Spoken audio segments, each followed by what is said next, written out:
नमस्कार दोस्तों, सागर silence YouTube channel पर आपका स्वागत है।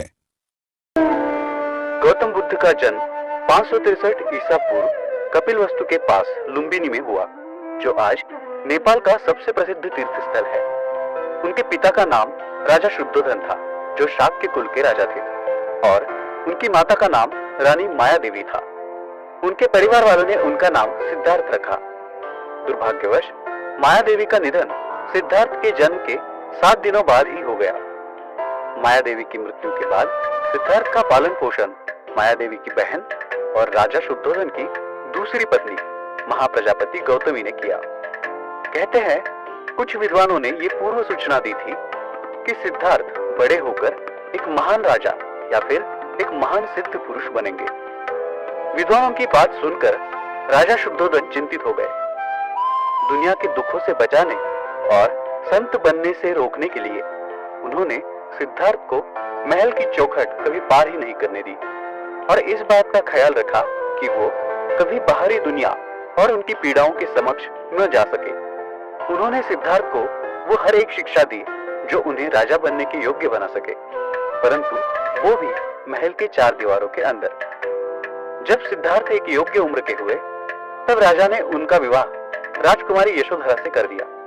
कुछ समय पश्चात यशोधरा ने एक पुत्र को जन्म दिया, जिसका नाम उन्होंने राहुल रखा। राजा शुद्धोधन ने सिद्धार्थ को हर एक सुख सुविधा उपलब्ध करके दी थी, जिससे उन्हें कोई कमी महसूस न हो सके। परंतु चाहे जितनी भी सुख सुविधाएं उपलब्ध हो, कोई कितनी देर तक महल के 4 दीवारों में बंद रह सकता है। इसलिए एक दिन सिद्धार्थ ने यह तय किया कि वो आज महल के बाहर जाएंगे और अपने खुशहाल राज्य का विहार करेंगे, और तय किए गए अनुसार वो विहार करने के लिए निकल गए। 29 सालों में उन्होंने पहली बार महल के बाहर कदम रखा था। यही वो दिन था जिसकी चिंता में राजा हमेशा रहते थे। विहार करते हुए उन्हें रास्ते में एक बूढ़ा इंसान दिखाई दिया। उन्होंने सारथी से पूछा, उस इंसान की प्रकृति ऐसी क्यों है? सारथी ने कहा, सभी लोग अपने जीवन में बूढ़े होते हैं।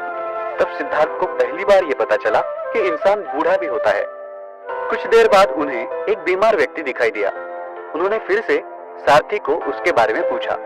तब उसने बताया कि इंसान को जीवन में बीमारियां होती रहती है। सिद्धार्थ इस बात से भी अनजान थे। आगे उन्हें एक शव यात्रा दिखी। सिद्धार्थ ने फिर से सारथी को इस बारे में पूछा।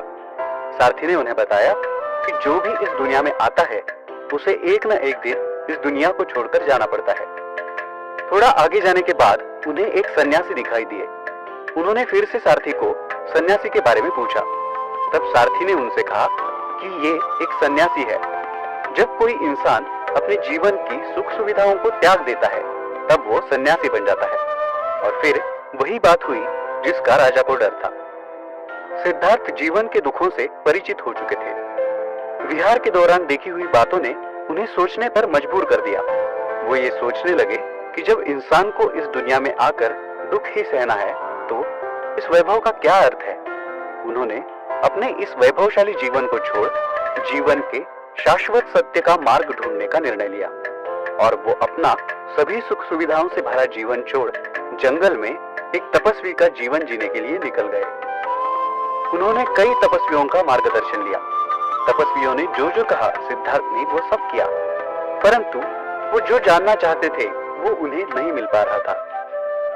एक दिन वो आकर एक पीपल के वृक्ष के नीचे बैठे और उन्होंने दिन रात कड़ी तपस्या की, जिसका फल उन्हें वैशाख पूर्णिमा के दिन मिला, जब उन्हें उनके प्रश्नों के उत्तर मिल गए। संसार के ज्ञान का बोध होने के बाद सिद्धार्थ गौतम बुद्ध बने, और जिस पीपल के पेड़ के नीचे उन्हें बोध मिला वो बोधि वृक्ष कहलाया गया। बोधि वृक्ष के नीचे 4 सप्ताह तक उन्होंने धर्म के स्वरूप का चिंतन किया, और फिर बुद्ध धर्म का प्रचार करने निकल पड़े। उन्होंने लोगों को मध्यम मार्ग का उपदेश किया और 4 आर्य सत्य, अष्टांग मार्ग तथा अहिंसा का प्रचार